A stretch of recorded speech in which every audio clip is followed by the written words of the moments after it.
The sun hung low over the rolling hills of Claymore Ridge Ranch, casting golden hues over the sprawling farmland. The hum of the cicadas was the only noise that accompanied the quiet rhythm of daily life.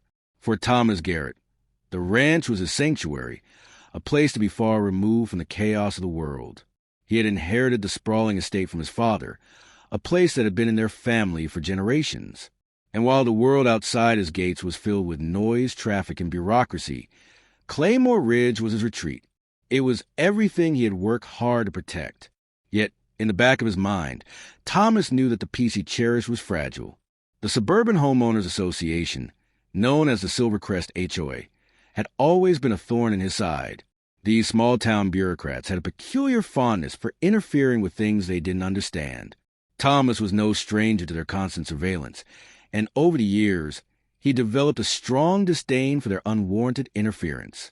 Still, he kept his head down, figuring that if he complied with the bare minimum, they would leave him alone. That was until Karen Bellamy arrived. Karen was the kind of person who believed that the rules existed to serve her, not the other way around. She had recently moved into a neighboring property, a charming cottage on the outskirts of the ranch.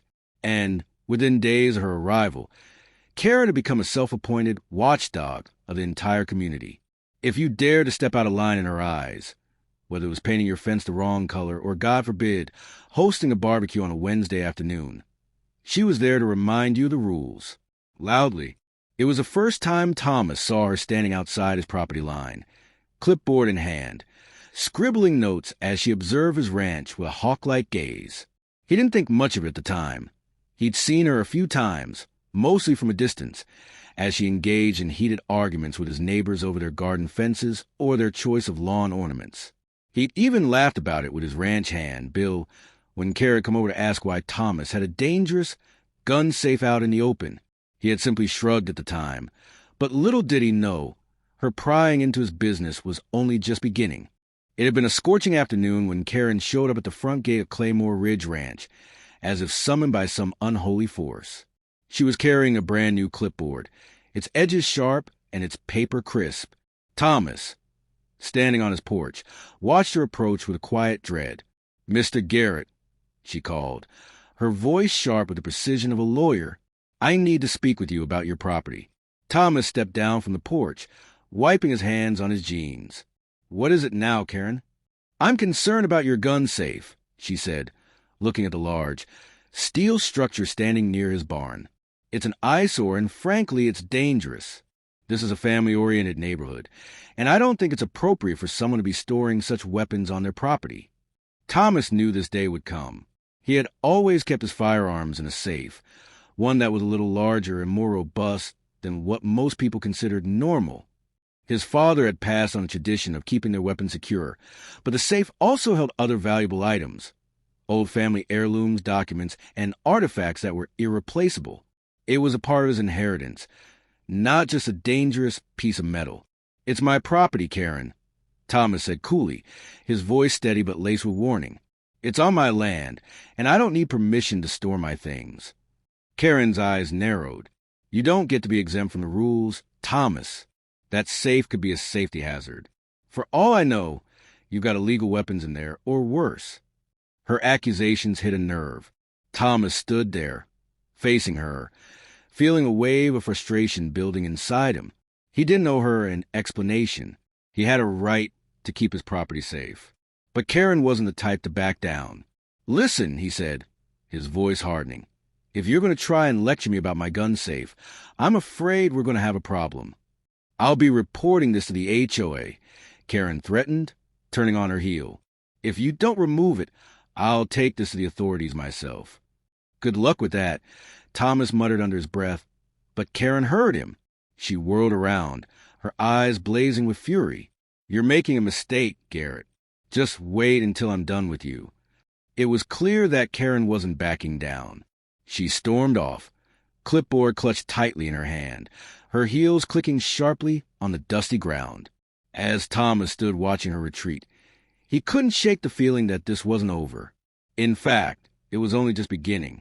The following week, Karen didn't waste any time.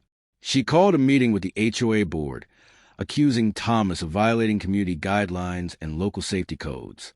Of course, she didn't have much evidence, but that didn't matter. The HOA, always eager to enforce their trivial rules, took her complaint seriously. Within days, they sent out a formal notice. Thomas Garrett was to remove the gun safe within 48 hours or face escalating penalties. Thomas wasn't surprised, but he was angry. He had dealt with enough of these self-important HOA members to know that they didn't care about reason. They only cared about their power, about flexing their authority over people like him. And Karen? She was their tool. But he wasn't going to take it lying down. In the days that followed, he quietly began making plans. Thomas had an extensive collection of firearms. Some passed down through generations, others bought over the years to keep the ranch secure. The gun safe, which held more than just weapons, was something he intended to protect.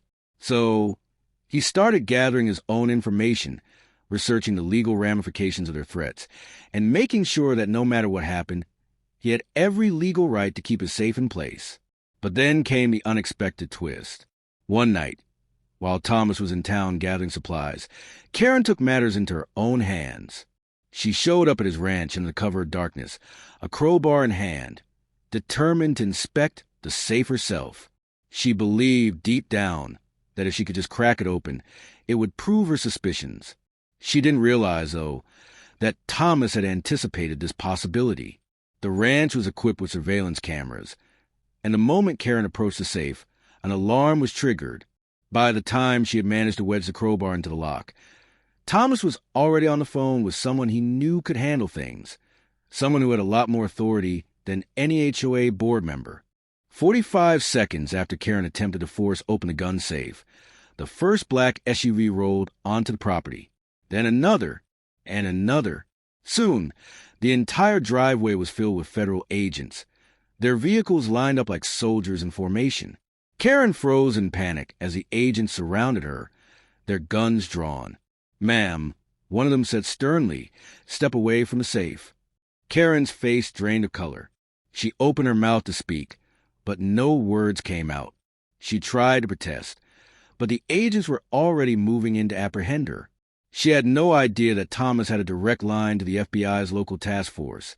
He wasn't just a rancher, but a well-known advocate for firearm rights, and his background with the law went back further than Karen could have imagined. "What's going on?" Karen stammered, her mind racing to make sense of the situation. I was just trying to ensure safety." "You're trespassing and tamper with private property," the agent interrupted coldly. "You've got two options, comply or face charges for breaking and entering." As Karen was handcuffed and escorted to a waiting vehicle, the truth of her mistake finally sank in. She had tried to cross a line she shouldn't have, and now she was paying the price for it. But the real twist came when she realized that her actions weren't just a minor misstep. They had ignited a firestorm of legal consequences. The very authorities she had hoped would back her up were now the ones arresting her. By the time Thomas returned to the ranch, he saw the aftermath. His safe was untouched, but Karen was gone, carted away in an unmarked van. He could only shake his head, wondering how far Karen's misplaced sense of authority had gone, and how much further it would go before the HOA learned its lesson.